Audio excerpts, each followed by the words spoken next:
I'm Teresa Coenen with Stitchin, and today I'm going to show you how to do block 11, sower and 4 types of soil for our quilt along the Parable series. The block finishes at 4 inches. Let's get started.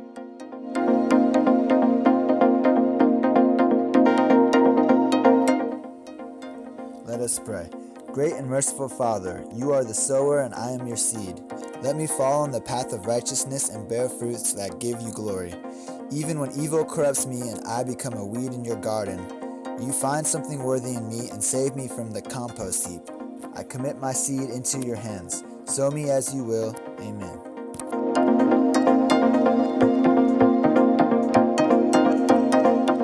Let's take a look at the pattern.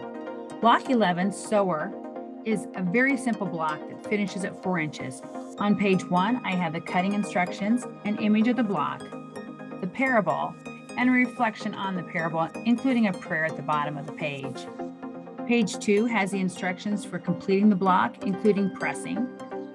And page 3 tells you why I chose a 4-patch to represent this block and gives you a place for your personal reflection.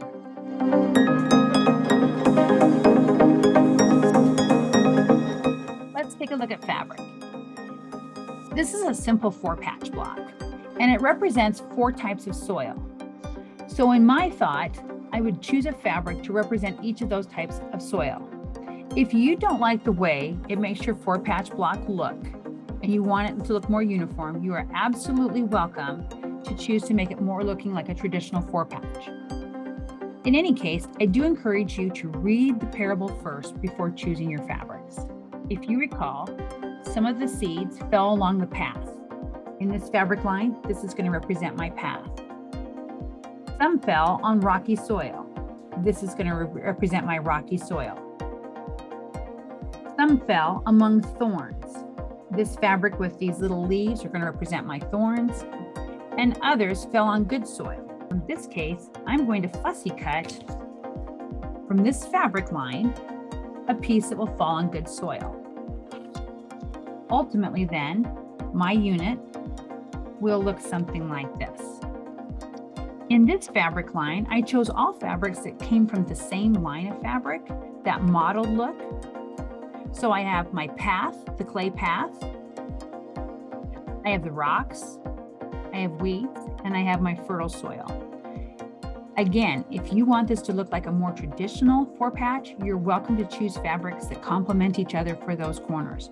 You will have opportunities to put other 4-patches in this quilt before everything is said and done. So you'll have opportunities to make traditional 4-patches later.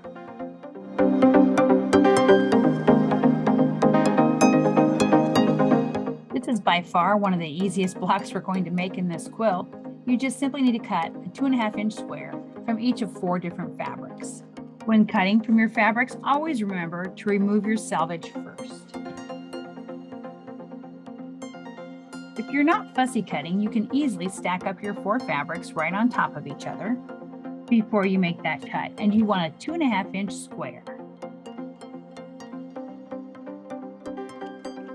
This is the unit that I want to fussy cut, and I want to make sure that I have those plants in the center of the unit. I'm going to go ahead and make my cut at 2.5 inches.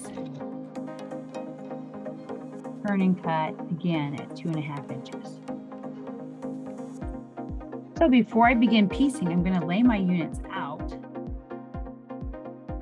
to make sure that I like their layout. And this would be the opportunity that I would have to switch them around if I need to, so that they look the way I want them to look. I believe that's how I want my 4-patch to look.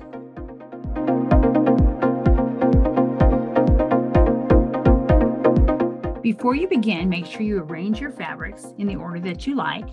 As you see here, in step 1 says you're going to take 2 squares and put them together. I'm just going to fold them over like a sandwich and run them through my machine at 1/4 inch. I'll begin by using a beginner piece in my machine, and then I'll feed those blocks through at 1/4 inch. They're such a small unit, it's not necessary to pin them.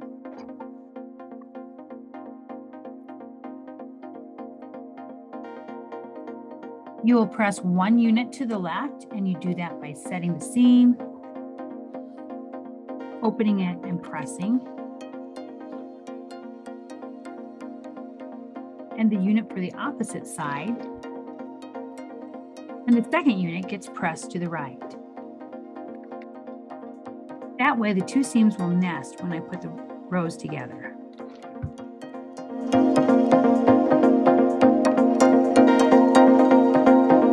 Step 2, the pattern calls for you to put the rows together, matching the center seam.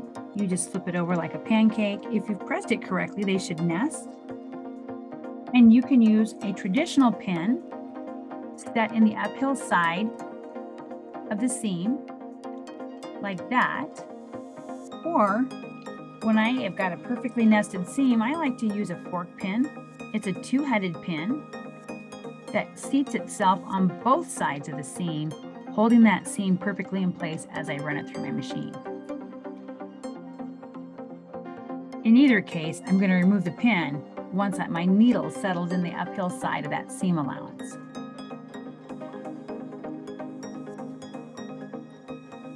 Before I press, I double check and make sure I have my fabrics in the proper location, and I do. The pattern calls for you to either press the seam open or fan the seam and press. And let me demonstrate fanning the seam.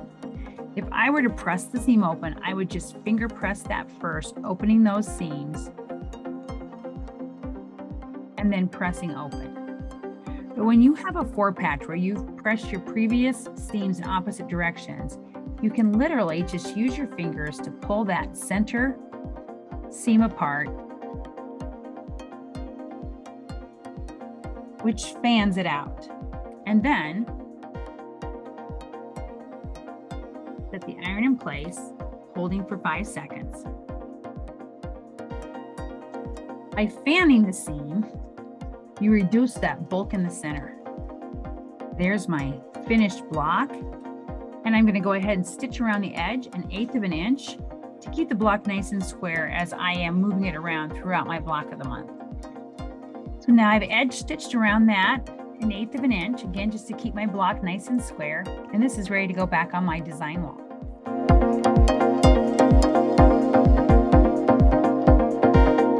And there you have block 11, Sower, and 4 types of soil. If you have any questions along the way, give me a call, send an email, or send a message. Somebody will get back to you right away. Thanks and have a blessed day.